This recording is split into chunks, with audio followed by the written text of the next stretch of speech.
back with another video. I know it's been a while. I want to talk about dating, but dating as a single mother and dating as a Christian. So let's get into this because it's more complicated than just dating for me, at least. So the last relationship that I was in was 4 years ago. Yeah, I think it was like 4 years ago. So I've been single since then. There's been some situations, but nothing came about of it. So here we are.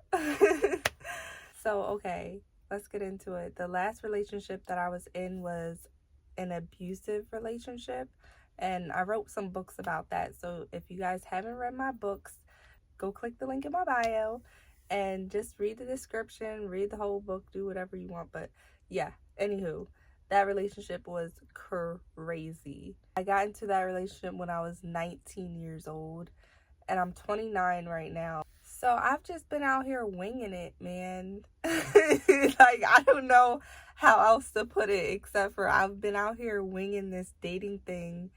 And I made a promise to myself that I'm going to be intentional this year with my dating. So I want to meet the right person. I want to be able to explore life with that person, do life together, because I heard that when you do life with someone else, it's just, the life is just a little less ghetto. So life is super ghetto right now, but I'm ready to see the suburbs of life with someone else. I had a situation where literally for a whole year we were talking, but nothing came about. Like, no, I want to be with you. Let's take the next step. Nothing. Which was so incredibly boring. Like, you have no idea how boring that was.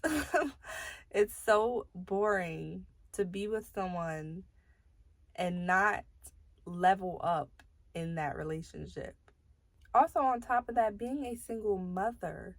Like, I have a 10-year-old right now, and she is just the light of my life and my world. I love her so much. I want somebody to, come right, come correct, or do not come at all for my child, okay? And I mean it. So, anyway, I also want someone to put God first. Like, on a serious note, I want someone to put God first. Then I want them to put me next. And then I want them to put the kids next. Because in the Bible, that's the way things go. Is the man has to be connected with God, and then connected with the spouse to make sure everything's right, and then the kids come after that. Because if you're not connected with your spouse, I hear that it comes crumbling down to the kids. And if you're connected with the kids and not the spouse, then the whole household is a mess. So I hear. So I'm trying to figure that out, firsthand. I was talking to my girlfriend about how this situation that I got myself into ended. It basically ended with, like, the guy, he had a gift for me. Great, right? Wow. A gift. I'm so excited for that. And you have not asked me out for a whole year. Anyway. So I'm like, great, a gift. Awesome. Right? I'm so excited for that. He tells me that he was gonna Okay, wait. So he tells me that he wanted to come before he went to work to give me a gift. Now, he had to be to work at 3 o'clock, and I got off of work at 2 o'clock. So imagine me having to rush home, and then him, like, squeezing, 15 minutes of time to give me this gift. So I'm still at work, and I'm like, okay, this is nice. Like, I guess I'm gonna get this gift. I'm gonna get 15 minutes of his time. Like, yeah, like, okay, cool. It wasn't cool.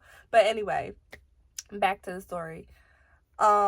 He texts me and he says, I got called into work earlier, so I'm gonna go to work at 2 instead of 3. Now imagine my face in a work meeting doing my work and I get this text message. Like, that's weird. That's weird, first of all. But like, forget the weirdness and all that stuff. It is so rude. At the end of the day, it's so rude. It's not what I deserve. Like, I deserve gifts and above and beyond. First of all, gifts are not my love language, okay? Gifts are not my love language. Quality time is my top love language. So imagine 15 minutes and me being like, okay, I can compromise with 15 minutes. And my love language is quality time. Like, okay? Like, crazy. I'm going to go crazy. Anyway, as soon as I got out of my meeting, I texted that man and I was like, I'm not here for the breadcrumbs. Like, I deserve much better and I should have been left. It's been a whole year, you dragging me along and nothing. Like, I went in, okay? Like, super in. To the point where all he texted back was, sheesh. And that's all she wrote. So, anywho, yeah, I didn't have time for that.